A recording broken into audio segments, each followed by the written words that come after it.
అందరికీ నమస్కారం. ఈరోజు కథ హిట్లర్ ఎపిసోడ్ 117. హాస్నిని లొంగ తీసుకుంటున్న మహేంద్ర. ఇక స్టోరీలోకి వెళ్తే, స్మిత అరేంజ్ చేసిన పార్టీలో మహేంద్ర ఎదురుపడటంతో విరాట్ ఎలా రియాక్ట్ అవుతాడని భయపడింది హాస్ని. ఆ తర్వాత ప్రశాంత్ కోసం స్మిత డ్రగ్ కలిపిన డ్రింక్ని వాటర్ అనుకొని తాగింది హాస్ని. తన శరీరంలో జరుగుతున్న మార్పులకు పానిక్ అయ్యి వెంటనే విరాట్కి కాల్ చేస్తుంది. అతని మాటలు కూడా వినిపించుకోలేని సిచ్యువేషన్లో ఉన్న హాస్ని గట్టిగా పిడికిలు బిగించి తనని తాను కంట్రోల్ చేసుకుంటూ, ఎక్కడున్నారు విరాట్ గారు అని అడిగింది. ఆమె మాటల్లో తేడా గమనించిన విరాట్, బేబీ ఏమైంది, ఎందుకు అలా మాట్లాడుతున్నావు అని ఆందోళనగా అంటున్నా అతని మీద అరుస్తూ, మీరు వెంటనే స్మిత విల్లాకి రండి, నాకు చాలా అనీజీగా ఉంది ప్లీజ్ అని బాధగా అరిచి చెప్పింది హాస్ని. హాస్ని అరుపులకు విరాట్ మోహంలో కోపం స్పష్టంగా కనిపిస్తోంది. బేబీ అని ఏదో మాట్లాడబోతున్న విరాట్ని ఒక్కసారిగా బాంబులు పేలుతున్నట్లు పెద్ద పెద్ద శబ్దాలు ఫోన్లో నుండి వినిపించాయి. అవి వింటూనే హాస్ని అని గట్టిగా అరిచాడు విరాట్. కానీ అటువైపు నుంచి ఎలాంటి రెస్పాన్స్ రాకపోవడంతో అతనిలో భయం పెరిగిపోయింది. కాల్ మాట్లాడుతున్న హాస్నికి బయట ఏం జరుగుతుందో తెలియకపోయినా తన చుట్టూ ఉన్న గ్లాస్ వాల్స్ మొత్తం షేక్ అవ్వడం కనిపించింది. పెద్ద పెద్ద శబ్దాలతో గ్లాస్ డోర్స్ అన్నీ పగిలిపోతూ ఉంటే గట్టిగా చెవులు మూసుకొని ఆహ్ అని అరుస్తూ ఒక మూలకి దాక్కుంది హాస్ని. హాల్లో పార్టీ మూడ్లో ఉన్న ప్రతి ఒక్కరూ ఒక్కసారిగా వినిపించిన శబ్దానికి ఉలిక్కిపడ్డారు. ఆ విల్లా మొత్తం గ్లాస్తో కన్స్ట్రక్ట్ చేసి ఉండటం వల్ల పేలుడు దాటికి పగులుతున్న అద్దాలు పగిలి అక్కడక్కడ పడుతూ ఉంటే అక్కడున్న అందరూ ఆ గాజు పెంకుల నుంచి తప్పించుకుంటూ ప్రాణభయంతో పరిగెత్తడం మొదలుపెట్టారు. ఎవరికి వారే తమ ప్రాణాలను రక్షించుకోవడానికి విల్లా నుంచి బయటకు పరిగెడుతున్నారు. ఏం జరుగుతుందో అర్థం కాక అయోమయంగా చూస్తున్న స్మితాని పక్కనే ఉన్న టేబుల్ కిందకి లాగాడు ప్రశాంత్. అంత కంగారులో కూడా బయటకు వెళ్తున్న మహేంద్ర హాస్ని కోసం చుట్టూ చూశాడు. కానీ ఆమె ఎక్కడ కనిపించకపోవడంతో ఆమెను వెతుక్కుంటూ కొంచెం ముందుకు రాగానే గట్టిగా అరుస్తున్న హాస్ని మాటలు వినిపించి ఆ రూమ్లోకి వెళ్ళాడు మహేంద్ర. ఒక మూలకి ముడుచుకొని కూర్చొని కళ్ళు మూసుకొని గట్టిగా ఏడుస్తున్న హాస్నిని చూడగానే వెంటనే రియాక్ట్ అయ్యి ఆమె చేయి పట్టుకొని ఆ రూమ్లో నుంచి బయటకు లాక్కొచ్చాడు మహేంద్ర.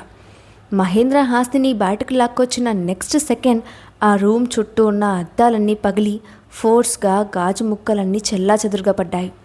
హాస్నిని ఎక్కడ ఉంచితే సేఫ్గా ఉంటుందో అర్థం కాక వెతుక్కుంటున్న మహేంద్రకి ఒక మామూలు రూమ్ కనిపించడంతో పగులుతున్న గాజు ముక్కలు హాస్నికి తగలకుండా ఆమెను కవర్ చేస్తూ ఆ రూమ్లోకి లాక్కెళ్ళి డోర్ క్లోజ్ చేశాడు. అక్కడ ఏం జరుగుతూ ఉందో కూడా ఊహించుకోలేని సిచ్యువేషన్లో ఉంది హాస్ని. తన శరీరం తన ఆధీనంలో లేకపోవడమే కాకుండా తల తిరుగుతూ ఉండటంతో రెండు చేతులతో గట్టిగా పట్టుకొని విరాట్ గారు అని నోట్లోనే చిన్నగా కలవరిస్తూనే ఉంది హాస్ని. మహేంద్ర ఆ రూమ్ డోర్ క్లోజ్ చేయగానే ఒక్కసారిగా విల్లా మొత్తం కుప్ప కూలిపోయింది. పేలుడు దాటికి భూకంపం వచ్చినట్లు ఆ రూమ్ మొత్తం కదిలిపోవడంతో ఇద్దరూ చెరో పక్క పడిపోయారు. కింద పడ్డ హాస్ని నేరుగా వెళ్ళి గోడ కుత్తుకోవడంతో స్పృహ కోల్పోయింది. కింద పడ్డ మహేంద్ర 2 నిమిషాలకి తేరుకొని తలను విల్లించుకుంటూ పైకి లేచి హాస్ని కోసం చుట్టూ చూశాడు. ఒక మూలకు పడున్న ఆమెను చూసి కంగారుగా ఆమె దగ్గరికి వెళ్ళి తన ఒడిలోకి లాక్కుంటూ చెంపలు తట్టి హాస్ని హాస్ని అని గట్టిగా పిలిచాడు. జ్వరం వచ్చినట్లు వేడిగా కాలిపోతున్న హాస్ని బాడీని చూసి మహేంద్ర ఆశ్చర్యపోయాడు. ఆమె నుదుటి మీద చేపెట్టి టెంపరేచర్ చెక్ చేశాడు.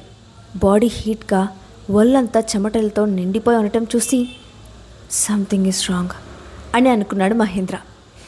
హాస్ని కాల్ కట్ చేసిన 10 నిమిషాల తర్వాత ఫోర్స్గా విరాట్ కార్ ఆ విల్లా ముందాగింది.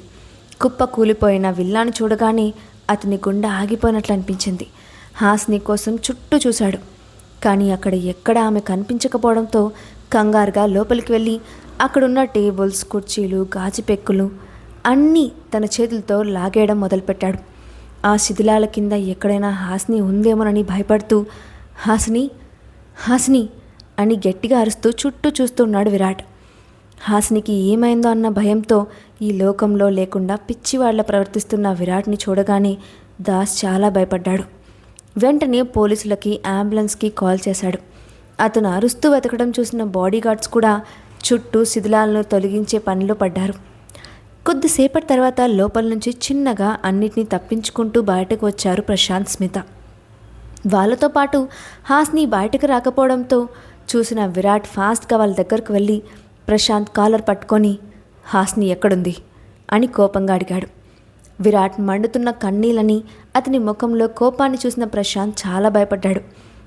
సారీ సార్, ఏం జరుగుతుందో తెలియని మమ్మల్ని మేం ప్రొటెక్ట్ చేసుకున్నాం, కానీ ఆ హడావిల్లో నేను కూడా హాస్ని చూడలేదు అని భయంగా అన్నాడు ప్రశాంత్. వెంటనే కోపంగా ప్రశాంత్ని వదిలేసి, వెంటనే తను వెతకండి, ఇవాళ నా భార్య నాకు దొరక్కపోతే మీలో ఏ ఒక్కరూ ప్రాణాలతో మిగలరు అని అక్కడున్న ప్రతి ఒక్కరి వైపు వేలు చూపించి గర్జిస్తున్న సింహంలా అరిచాడు విరాట్. అతని కళ్ళు రక్తపు చారలతో, కన్నీటితో నిండిపోయాయి. విరాట్ తన లైఫ్ మొత్తంలో ప్రాణంగా భావించిన ఒకే ఒక్క మనిషి హాస్ని. తనకు ఏమైనా అయితే అతను చావడమే కాదు, దీనికి కారణమైన ప్రతి ఒక్కరిని చంపేస్తానడంలో కొంచెం కూడా డౌట్ లేదు. లోపల హాస్ని పల్స్లో తేడా గమనించిన మహేంద్ర, హాస్ని హాస్ని అని మళ్ళీ గట్టిగా అరుస్తూ ఆమెను కదిలించాడు. కొద్దిసేపటికి హాస్ని మెల్లగా కళ్ళు తెరిచి అతన్ని చూడటానికి ట్రై చేసింది. గట్టిగా ఊపిరి పీల్చుకుంటూ హాస్ని తన వైపు చూడగానే మహేంద్ర కొంచెం రిలాక్స్గా ఫీల్ అయ్యాడు. హాస్ని, ఇప్పుడు ఎలా ఉంది, అంతా ఓకే కదా అని కంగారుగా అడిగాడు. మహేంద్ర కళ్ళలో భయం, బాధ స్పష్టంగా కనిపిస్తూ ఉన్నాయి. హాస్ని అంతే గట్టిగా ఊపిరి పీల్చుకుంటూ, మహేంద్ర గారు, మనం ఎక్కడున్నాం, నన్ను ఎక్కడికి తీసుకొచ్చారు అని ఒక్కొక్క మాట కష్టంగా పలుకుతూ అడిగింది. ఇది స్మితా విల్లాలోని ఒక రూమ్. ఇది సపరేట్గా కన్స్ట్రక్ట్ చేయించారనుకుంటాను. ఇక్కడ ఎలాంటి ప్రమాదం లేదు, చాలా సెక్యూర్గా ఉంది. ప్రస్తుతానికి మనమిద్దరం ఇక్కడే ఉన్నాం. నేను నిన్ను సేవ్ చేయడానికి ఇక్కడికి తీసుకొచ్చాను అని చెప్పాడు మహేంద్ర. హాస్ని తను మహేంద్ర ఒడిలో ఉండటం చూసుకొని కష్టంగా పైకి లేచి ఒక పక్క కూర్చుంది. తన నోట్లోనే విరాట్ విరాట్ అని ఆగకుండా కలవరిస్తూనే ఉంది. హాస్ని అంటున్న మాటలు బయటకు వినిపించక, హాస్ని, ఎందుకు అలా ఉన్నావు, ఏమైనా ఇబ్బందిగా ఉందా అని కంగారుగా అడిగాడు మహేంద్ర. ఎర్రగా కందిపోయిన ఆమె ఫేస్ చూస్తూ ఉంటే ఆమె సిచ్యువేషన్ అస్సలు బాగోలేదని మహేంద్రకి క్లియర్గా అర్థమైంది. నాకు నాకు వాటర్ కావాలి అని కష్టంగా అడిగింది హాస్ని. వాటర్తో అయినా తనలో రగులుతున్న కోరికలను అణుచుకోవాలని ఆమె ఆలోచన. తన డ్రెస్ని పట్టుకొని ఇబ్బందిగా కదులుతున్న హాస్ని చూసి, హాస్ని, నువ్వేం తిన్నావు, నిన్ను చూస్తూ ఉంటే ఏదో తప్పు జరిగిందనిపిస్తోంది అని అన్నాడు మహేంద్ర. కానీ అప్పటికే హాస్ని సిచ్యువేషన్ ఏంటో అతనికి క్లియర్గా అర్థమైంది. ఆమెను ఎవరో ట్రాప్ చేసి ఖచ్చితంగా తనకి డ్రగ్ ఇచ్చారని అనుకున్నాడు మహేంద్ర. కానీ అది ఎవరో ఎంత ఆలోచించినా అతనికి అర్థం కాలేదు. ఆ డ్రగ్ వల్ల హాస్ని శారీరకంగా, మానసికంగా బాగా నలిగిపోతూ ఉందని మాత్రం క్లియర్గా అర్థమవుతోంది. మండుతున్న కళ్ళని, తిరిగిపోతున్న తలని కష్టంగా విదిల్చుకుంటూ, తెలీదు, నాకు గుర్తున్నంత వరకు నేనేం తినలేదు అని కష్టంగా అంది హాస్ని.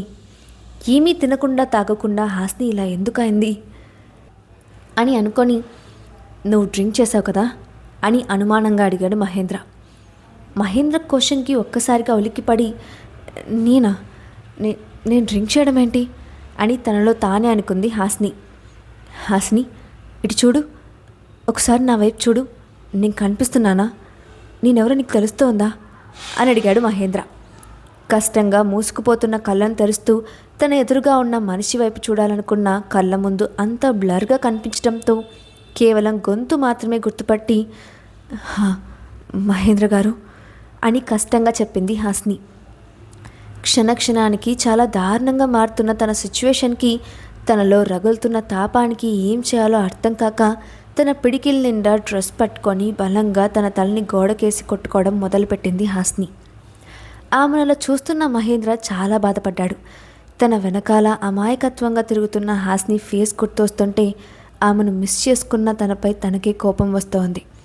తనకి తెలియదనుకొని తన వెనక అల్లరి చేస్తూ తిరుగుతున్న హాస్నిని గమనించిన మహేంద్ర ఎప్పుడో ఆమెకు అట్రాక్ట్ అయ్యాడు. కానీ అది జస్ట్ అట్రాక్షన్ అని తన మనసుకి సర్ది చెప్పుకున్నాడు.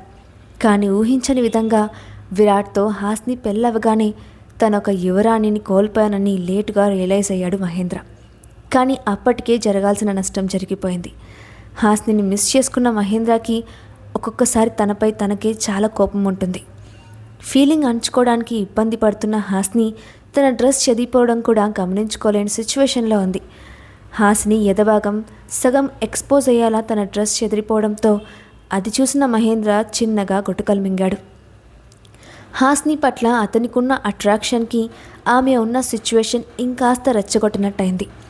తప్పని తెలిసిన హాస్ని పైన కోరిక పెంచుకున్న మహేంద్రకు ఆమె నుంచి దూరంగా ఉండటం ఆ క్షణం చాలా కష్టంగా అనిపించింది. ఇప్పుడు హాస్ని ఉన్న సిచ్యువేషన్లో ఆమెను ఇంటిమేట్ అవ్వకపోతే ఖచ్చితంగా హాస్ని చచ్చిపోతుంది. అందుకే హాస్నికి దగ్గర కావాలని ఆలోచిస్తున్న మహేంద్ర, కానీ హాస్ని తన అన్న భార్య అని గుర్తుకు రాగానే ఏం చేయాలో అర్థం కాని సిచ్యువేషన్లో మరొక నరకం చూస్తున్నాడు మహేంద్ర. వీళ్ళిద్దరూ లోపల ఇలా ఉంటే బయట విరాట్ సిచ్యువేషన్ మరొకలా ఉంది. ఎంత వెతికినా హాస్ని కనిపించకపోవడంతో క్షణక్షణానికి అతని పరిస్థితి మరింత దిగజారిపోతూ ఉంది. అతని ముఖంలోని కోపం వర్ణించడానికి వీలు లేకుండా గాయపడ్డ సింహంలా కనిపిస్తున్నాడు. ఎవరితో సంబంధం లేకుండా కాంక్రీట్ ముక్కలు, గాజు ముక్కల్ని తన చేతులతో తీస్తున్న విరాట్ చేతులు రక్తంతో తడిచిపోయాయి. అది చూస్తున్న దాస్ చాలా బాధపడ్డాడు. తన బాస్కి హెల్ప్ చేస్తున్న దాస్ ఒక సోఫాని బయటికి లాగ్గానే దాని కింద ఉన్న వ్యక్తిని చూసి ఆశ్చర్యపోయి, సార్, ఇక్కడ ఎవరో ఉన్నారు అని గట్టిగా అరిచాడు. సోఫా కింద ఉన్న వ్యక్తి ముఖం దుమ్ముధూలతో నిండిపోవడం వల్ల అక్కడ ఉంది ఎవరనేది దాస్ కూడా పోల్చుకోలేకపోయాడు. విరాట్ ఫాస్ట్గా దాస్ దగ్గరికి వెళ్ళి సోఫా కింద ఉన్న అమ్మాయిని బయటకు లాగి అక్కడ ఉన్న కీర్తిని చూడగానే వెంటనే ఆమెని దాస్ చేతుల్లోకి ఇచ్చి, కీర్తి ఇక్కడ ఉందంటే హాస్ని కూడా ఇక్కడెక్కడో ఉండి ఉంటుంది, వెతకండి ఫాస్ట్ అంటూ అక్కడున్న శిథిలాల్ని ఫాస్ట్గా తొలగించడం స్టార్ట్ చేశాడు విరాట్. అతనున్న కోపంలో అతను ఎంత బలంగా మారాడు అంటే పెద్ద పెద్ద బండరాలను కూడా అవలీలుగా తీసి బయటపడేస్తున్నాడు. తాను హాస్నిని కనుక్కోవడానికి ఆలస్యం చేసే ఒక్కొక్క నిమిషం హాస్ని ప్రాణాలను మరింత ప్రమాదంలో పడేస్తాయని చాలా బాధపడుతున్నాడు విరాట్. దాస్ వెంటనే కీర్తి పల్స్ చెక్ చేశాడు. చాలా లోగా కొట్టుకుంటున్న పల్స్కి కంగారుగా వెంటనే ఇబ్బందిగా ఉన్నా సరే తన నోటి నుంచి ఆమెకు శ్వాస అందించాడు. ఆమె ఛాతిపైన గట్టిగా నొక్కుతూ కృత్రిమంగా శ్వాస అందిస్తూ ఆమెకు ఆక్సిజన్ అందించడానికి చాలా ప్రయత్నం చేశాడు దాస్. సుమారు 5 నిమిషాల తర్వాత గట్టిగా దగ్గుతూ కష్టంగా ఊపిరి పీల్చుకుంటూ ఉంది కీర్తి. కీర్తి రియాక్ట్ అవ్వడం చూసిన దాస్ రిలాక్స్గా ఊపిరి పీల్చుకుంటూ ఆమె చెంపలపైన కొడుతూ కీర్తి అని పిలిచాడు. కష్టంగా కళ్ళు తెరిచిన కీర్తి తను దాస్ చేతిలో ఉండటం గమనించి పక్కకు తిరిగి చూసింది. చుట్టూ బిల్డింగ్ కూలిపోయి మొత్తం దుమ్ము ధూళితో నిండిపోయి ఉండటంతో భయంగా హాసిని హాసిని అని గట్టిగా అరిచింది. కీర్తి కళ్ళు తెరవడం చూసిన విరాట్ ఫాస్ట్గా పరిగెత్తుకుంటూ వచ్చి హాసిని ఎక్కడ అని ఎర్రబడ్డ కళ్ళతో అడిగాడు. ఎర్రగా రక్తంలో కనిపిస్తున్న విరాట్ కళ్ళను చూసి భయంతో ఏం మాట్లాడలేకపోయింది కీర్తి. నిన్నే అడుగుతున్నాను, హాస్ని ఎక్కడా, తను ఎక్కడికి వెళ్ళింది అని కోపంగా అరిచాడు విరాట్. విరాట్ కోపానికి వణికిపోతూనే ఏడుస్తూ హాస్ని ఇంకా దొరకలేదా, తను వాష్రూమ్కి వెళ్తానని చెప్పి వెళ్ళింది అని అంటున్న కీర్తి మాటలు పూర్తి కాకుండానే స్మిత వైపు కోపంగా చూస్తూ వాష్రూమ్ ఎక్కడా అని అరిచాడు విరాట్. ఇక్కడ రూమ్లో ఉన్న మహేంద్ర హాస్ని మీద కోరికలు చంపుకోలేక ఆమె దగ్గరికి వెళ్ళి బలవంతంగా హాస్నిని కౌగిలించుకున్నాడు. తనకి తగిలిన స్పర్శ పరాయి మగాడి స్పర్శ అని గుర్తుపట్టిన హాస్ని వెంటనే విసురుగా మహేంద్రను వెనక్కి నెట్టేసింది. ఆ సిచ్యువేషన్లో కూడా హాస్ని తనని వెనక్కి నెట్టడం చూసి ఆశ్చర్యంగా హాసిని అని పిలిచాడు మహేంద్ర. తాను ఎంత నరకం చూసినా సరే పరాయి మగాడి చేయి తన మీద పడకూడదని గట్టిగా నిర్ణయించుకున్న హాస్ని వెంటనే ఏడుస్తూ మహేంద్ర వైపు ఎర్రబడ్డ కళ్ళతో చూస్తూ ఒక మూలకి కాళ్ళు ముడుచుకొని కూర్చుంది. ఆమె శరీరం మొత్తం వణికిపోతూ ఉంది. తనలో రగులుతున్న కోరికలను అణుచుకోవడానికి గట్టిగా పెదాలు కొరుకుతూ పిడికిలి గట్టిగా బిగించుకొని పట్టుకోవడంతో అరచేతిలో గోర్లు దిగబడి రక్తం కారుతున్నాయి. ఆమె ఎంత బాధను అనుభవిస్తుందో చూసిన మహేంద్రకి చాలా బాధగా అనిపించింది. ఆమె మొండితనం వల్ల తనకి ఏమవుతుందోనని భయపడుతూ హాస్ని చూడు, నీకు నేనంటే ఇష్టం కదా, మరి ఎందుకు నన్ను తోసేస్తున్నావు అని అయోమయంగా అడిగాడు. అతని ప్రశ్నకే కోపం వచ్చిన హాస్ని క్రోధం నిండిన కళ్ళతో చంపేసేలా అతన్ని చూసింది. మహేంద్ర హాస్నిని లొంగ తీసుకుంటాడా? విరాట్ హాస్నిని ట్రేస్ చేయగలడా? హాస్ని మహేంద్రలని అలా ఏకాంతంగా చూస్తే విరాట్ రియాక్షన్ ఏంటి? నెక్స్ట్ పార్ట్లో చూద్దాం. ఈ స్టోరీ అప్డేట్ ఎలా ఉందో కింద కామెంట్ బాక్స్లో మీ ఒపీనియన్ని షేర్ చేయండి. అలాగే ఇలాంటి మరిన్ని స్టోరీస్ కోసం మా ఛానల్ని తప్పకుండా సబ్స్క్రైబ్ చేసి పెట్టుకోండి. Thanks for watching.